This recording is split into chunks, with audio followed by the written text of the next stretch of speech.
घरामध्ये हे तुम्हाला उगाच सांगायला नको. आणि आम्हीच आमच्या आई वडिलांना म्हणतो, आई तुला काय कळत नाही, बाबा तुम्हाला काय कळत नाही. अरे त्यांना काही कळालं नसतं तर तुम्ही इथपर्यंत आलात तरी कसे.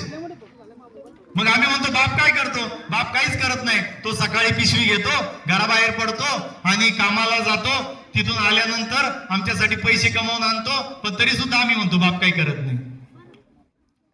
तो धक्के खात कामावून घरी येतो, शेजाऱ्यांचे भांडणं ऐकतो, घरातले भांडणं ऐकतो, मुलाची तक्रारी ऐकतो. पप्पा माझी फी भरायची आहे, पप्पा मला ड्रेस घ्यायचा आहे, मुलीचं सगळं ऐकतो, मुलांचं सगळं ऐकतो. तरी आम्ही म्हणतो की बाबा काय करत नाही. अरे तो तुम्हाला सर्दी झाली, ताप झालं की लगेच दवाखान्यात नेतो, चांगल्या हॉस्पिटलला ऍडमिट करतो आणि स्वतःचं दुखणं मात्र अंगावर काढतो. तरी आम्ही म्हणतो बाप काय करत नाही. त्या बापाची किंमत जाणा. तुमच्या करिअरच्या इमारतीचा पाया म्हणजे बाप असतो. हो, आई जरी पण त्या कळस असेल त्या घराचा, पण तरी तो कळस ज्या पायावरती उभा आहे त्या घराचा, त्या करिअरच्या इमारतीचा पाया हा तुमचा बाप असतो. उगाच नाही. घर सोडून गेलं की आई कळते मॅडम, आणि कमवायला लागलं की बाप कळतो. हे आता आम्ही त्यातून सगळे गेलेलो आहे. आम्ही सगळे गरिबीतून पुढे आलेलो आहे. म्हणजे आम्ही काय इथं बसलेली मंडळी सगळी श्रीमंत आहे असं नाहीये. पण तुम्हाला स्वतःला आता गरिबीचा गड तोडायचा आहे, पुढे जायचंय, कष्ट करायची आहे, मेहनत करायचं आहे आणि तुमचं करिअर तुम्हाला घडवायचं आहे.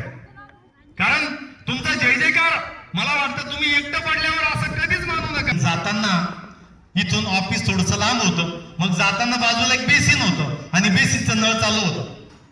त्याला कुठून तरी भास झाला, त्याच्या कानावरती आवाज आला, बाळा तो बेसिनचा नळ बंद कर. त्याने चालता चालता तो बेसिनचा नळ बंद केला.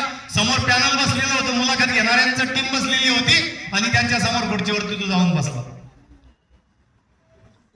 त्या सगळ्यांनी त्याला स्मित वदन केलं, त्याला हस्तांदोलन केलं आणि त्याला काही प्रश्न विचारले. त्या प्रश्नांची पण त्यांनी बरोबर उत्तरं दिली आणि मुलाखत घेणाऱ्यांनी सांगितलं, अरे एकूण 50 पोरं नापास झाली, 50व्या तुम्ही आहात, 50व्या तुम्ही पास झालात. त्याला आश्चर्य वाटलं. तो म्हटलं सर कसं काय, कारण आम्हाला प्रश्नांचं उत्तर बरोबर देणाऱ्या बरोबर तो बेसिनचा नळ बंद करणारा विद्यार्थी हवा होता.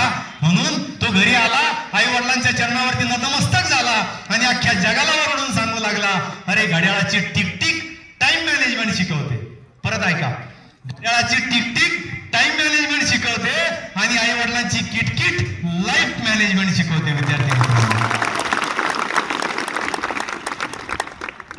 म्हणून आई वडिलांनी कधीही काही काम सांगितलं, शिक्षकांनी कधी काही काम सांगितलं तर नाही म्हणू नका.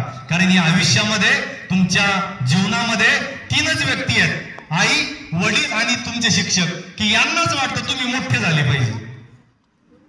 बाबासाहेब आंबेडकरांचे वडील म्हटले, बाबासाहेब आंबेडकर या या या भाकरीनं माझी भूक जाणार नाही, तुम्ही एवढं मोठं व्हावं की जगानं तुमच्याकडे बघताना वरमान करून बघावं, एवढं तुम्ही मोठं व्हावं. घडले बाबासाहेब त्या शब्दावरती.